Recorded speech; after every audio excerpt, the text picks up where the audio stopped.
Detox करणं हे आजकाल आलेलं प्रकरण आहे आणि पूर्वी असं काही नव्हतं असं बऱ्याच जणांना आता वाटत असतं.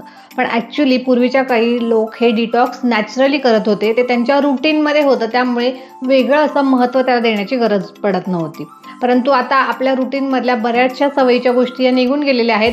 इतर सगळ्या ज्या आपल्या गोष्टी आहेत त्या खरं तर शरीराला घातक स्वरूपाच्या आहेत. जसं की आपला आहार विहार बदललेला आहे, झोपेच्या वेळा बदललेल्या आहेत, जेवणाचे पदार्थ बदललेले आहेत. आजकाल जे आपण पिझ्झा, बर्गर, चायनीज, त्याच्यात पण मेयोनीज, सॉसेस हे ज्या गोष्टी खात असतो ह्या पूर्वीच्या काळी आपल्या आहारामध्ये नव्हत्या आणि त्या सगळ्या आता ॲडिशनली आपल्या आहारामध्ये आलेल्या आहेत. त्यानंतर बऱ्याचशा ज्या जेवणाच्या सवयी आहेत, जसं की जेवणाची वेळ जी पूर्वीच्या काळी होती ती चेंज झालेली आहे आणि ह्या सगळ्यामुळे आता हे डिटॉक्स करणं जास्त गरजेचं वाटत आहे. पण आताच्या ह्या व्हिडिओमध्ये मी तुम्हाला अशा काही 5 प्रकारचे डिटॉक्स सांगणार आहे की जे नॅचरल पद्धतीचे आहे, जे आपले आधीचे लोक पूर्वीपासून त्यांच्या रुटीनमध्ये करत होते आणि त्यामुळे त्यांना एक्स्ट्रा एफर्ट्स घेऊन वेगळं डिटॉक्स करण्याची कधीही गरज पडली नाही. चला तर बघूया हे 5 डिटॉक्स कुठल्या कुठल्या प्रकारचे करता येतात ते. नमस्कार, मी doctor Pallavi Suryavanshi, MD Ayurveda doctor, holistic fertility counsellor आणि आयुर्वेदा लाईफस्टाईल कोच. तर सगळ्यात पहिलं आणि महत्त्वाचं डिटॉक्स जे आहे, डिटॉक्स म्हणजे काय आधी ते समजून घेऊ. तर जेवणामधून आपलं जे काही लाईफस्टाईल आहे त्याच्यामधून हे जेवण ज्यावेळेला पचत असतं, डायजेशन होत असतं, त्यावेळेला त्याचं प्रॉपर डायजेशन न झाल्यामुळे जे काही टॉक्झिन शरीरामध्ये क्रिएट होतात, ज्याला आयुर्वेदामध्ये आम ही संज्ञा दिलेली आहे.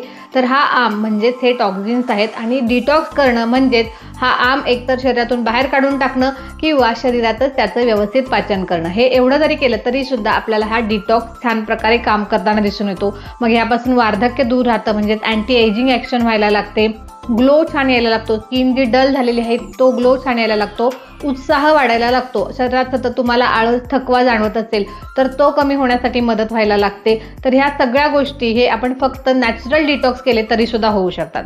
त्यासाठी पहिला जो उपाय आहे तो म्हणजे जेवणाच्या आधी आलं थोडंसं किसून घ्यायचं आहे आणि त्याच्यामध्ये सेंधव मीठ घालायचं आहे. ह्याला लवण आर्द्रक योग असं म्हटलं जातात. हे मुळात सुरुवातीला आपली जी ओरल कॅव्हिटी, कारण हा जेवणाच्या आधी घेण्याचा योग आहे, तर ओरल कॅव्हिटी जी आहे ती क्लिन्झिंग करण्यासाठी आणि तिथूनच ते डिटॉक्स स्टार्ट होण्यासाठी आपल्याला याचा उपयोग होतो. त्याचबरोबर डायजेस्टिव्ह फायर चांगला करण्यासाठी मदत होते आणि त्यामुळे जे काही अन्न आपण नेक्स्ट खाणार आहोत ते सगळं व्यवस्थित पचन होण्यासाठी ह्याचा फायदा होतो. तर ही खूप चांगली सवय होती. पूर्वी पार हे लोक करायचे. लवण आर्द्रक जो योग आहे किंवा आलेपाक वडी जी असते त्याच्यामध्ये आलं आणि गूळ पण त्याच्यामध्ये घातलेला असतो, तर तोही योग चालणार आहे. तर ही जेवणाच्या जस्ट आधी घेण्याची गोष्ट आहे. तर ही झाली आपली फर्स्ट डिटॉक्स. त्यानंतर सेकंड जे आहे ते म्हणजे जेवणानंतर 1 ग्लास पाण्यामध्ये अर्धा लिंबू पिळून घ्यायचा आहे आणि सिप बाय सिप घ्यायचा आहे. तर ह्याचा जो उपयोग होतो ना तो सुद्धा पुन्हा एकदा ओरल कॅव्हिटी त्याचबरोबर आपले इंटेस्टाईन्स क्लीन्स करण्यासाठी होतो. कारण लिंबाचा जो रस आहे, आंबट रस जो आहे तो क्षालन गुणाचा सांगितलेला आहे. म्हणजे आंबट द्रव्य जे असतात ते कुठलीही गोष्ट स्वच्छ करण्यासाठी. आपण इतरही वेळेला बघतो ना, ज्या वेळेला तेलकट भांडी असतात किंवा तांब्या पितळेची भांडी असतात तिथे आपण घासण्यासाठी लिंबाचा उपयोग करतो, कारण तो जो आंबट रस आहे तो तिथे ती जी घाण आहे ती स्वच्छ करण्यासाठी मदत करत असतं. आणि सेम इफेक्ट आपल्याला आपल्या शरीरावरती पण मिळतो ज्या वेळेला आपण जेवणानंतर, बऱ्याचदा जर का हेवी जेवण झालं असेल, बऱ्याचदा हॉटेल्समध्ये सुद्धा जेवणानंतर आता लिंबू पाणी वगैरे मागवण्याची सवय असते, तर हात धुण्यासाठीचं नाही, पिण्यासाठीचं वेगळं. तर हे जे लिंबू पाणी आहे ते आपलं हे जे पुन्हा एकदा ओरल कॅव्हिटी, जेवणामुळे जे काही सगळे स्निग्धता किंवा पिष्टमय पदार्थ जे काही आपल्या ओरल कॅव्हिटीमध्ये किंवा आतड्यांमध्ये वरून जात असताना जेवण अन्न नलिकेमध्ये जिथे जिथे चिकटून बसलेले असतात त्यांना पुढे सरकवण्याचं काम, ती क्लीन करण्याचं काम हे लिंबू पाणी करत असतं. आणि म्हणूनच जेवणानंतर अर्धा ग्लास किंवा 1 ग्लास तुमच्या कपॅसिटीनुसार तुम्ही घेऊ शकता, त्यामध्ये अर्धा लिंबाचा रस पिळायचा आहे आणि हे पाणी हळूहळू प्यायचं आहे. एका घोटात सगळा संपवायचं नाहीये, तर हळूहळू प्यायचं आहे. ही सुद्धा डिटॉक्सची एक खूप सुंदर मेथड आहे. यांनी पुन्हा डायजेशनसाठी सुद्धा हेल्प होताना दिसते. त्यामुळे ज्या वेळेला तुमचं हेवी जेवण होणार असेल त्यावेळेला तर आवर्जून हा उपाय केला पाहिजे.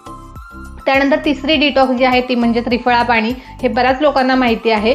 तर रोज रात्री झोपताना जर का तुम्ही 1 चमचा त्रिफळा पावडर आणि 1 कप पाणी एकत्र करून घेतलं किंवा गरम पाणी किंवा तुम्ही पाण्यात उकळलीत ही त्रिफळाची पावडर तरी चालणार आहे आणि कोमट झाल्यानंतर थोडंसं थंड होत आल्यानंतर त्यामध्ये 1 चमचा मध घातलात, हे जे कॉम्बिनेशन आहे हे गट क्लिन्झिंगसाठी खूप सुंदर काम करताना दिसतं. त्याचबरोबर त्रिफळाचे जे रसायन गुण आहेत, अँटी एजिंग प्रॉपर्टीज आहेत किंवा शरीरातील 7ही धातूंचं पोषण करण्याची क्वालिटी आहे, तर हे जे रसायन गुण आहेत त्याचाही फायदा आपल्याला मिळताना दिसतो.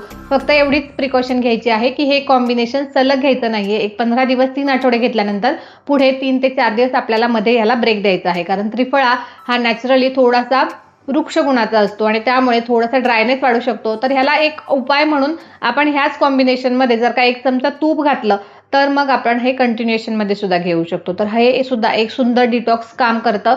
आणि जो लास्ट उपाय आहे तो म्हणजे आठवड्यातून किंवा 15 दिवसातून एकदा एरेंडेल तेल घेणं.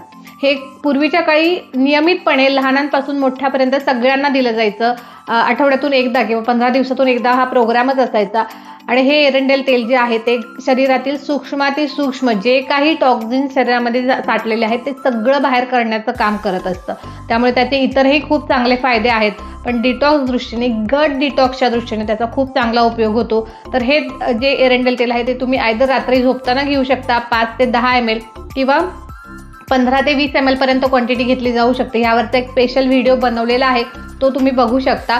तर हे जे एरेंडेल तेल आहे ते घेतल्यानंतर एक तर तुम्ही सकाळी उपाशी पोटी घेऊ शकता रविवारच्या दिवशी आणि त्यानंतर दिवसभरामध्ये तुम्हाला हलकं जेवण करायचं आहे. म्हणजे साधं मूग डाळीची खिचडी किंवा पेज अशा प्रकारचं हलकं जेवण जर का तुम्ही घेतलं तर तुम्हाला कंप्लीट डिटॉक्स मिळू शकतं. आणि दर 15 दिवसांनी जर का तुम्ही हे केलं तर व्यवस्थित तुमचं जे लाईफस्टाईल आहे ते छान राहणार आहे. आणि मग 15 दिवसांमध्ये तुमच्याकडून काही चुकीचं खाल्लं गेलं, काही जास्तीचं खाल्लं गेलं तरी सुद्धा त्याचा त्रास तुम्हाला होणार नाही.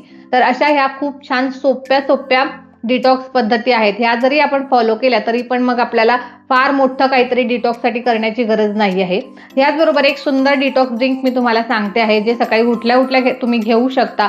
जर तुम्ही हे बाकीचे 4 उपाय करत असाल तर तुम्हाला फारशी गरज पडणार नाही. पण तुम्हाला जस्ट एक डिटॉक्स ड्रिंक असं काहीतरी हवं असेल तर त्यासाठी सुद्धा एक सुंदर उपाय आहे. तर त्यासाठी तुम्हाला 1 आमसूल घ्यायचं आहे, 1 ते 2 आमसूल घेऊ शकता, 1 छोटा दालचिनीचा तुकडा आणि 2 ते 3 गवती चहाची पानं. हे सगळं जे आहे ते 2 कप पाण्यामध्ये टाकायचं आहे. चवीसाठी तुम्ही त्याच्यामध्ये खडी साखर किंवा थोडासा गूळ ऍड करू शकता आणि 1 कप उरल्यानंतर गाळून प्यायचं आहे उपाशी पोटी. तर हे एक सुंदर हर्बल टीचं काम करतं आणि त्याचबरोबर डिटॉक्स ड्रिंक म्हणून पण काम करतं. त्याचबरोबर फॅट लॉस होण्यासाठी सुद्धा छान याची मदत होते. तर हे ड्रिंक सुद्धा तुम्ही आवर्जून ट्राय करू शकता.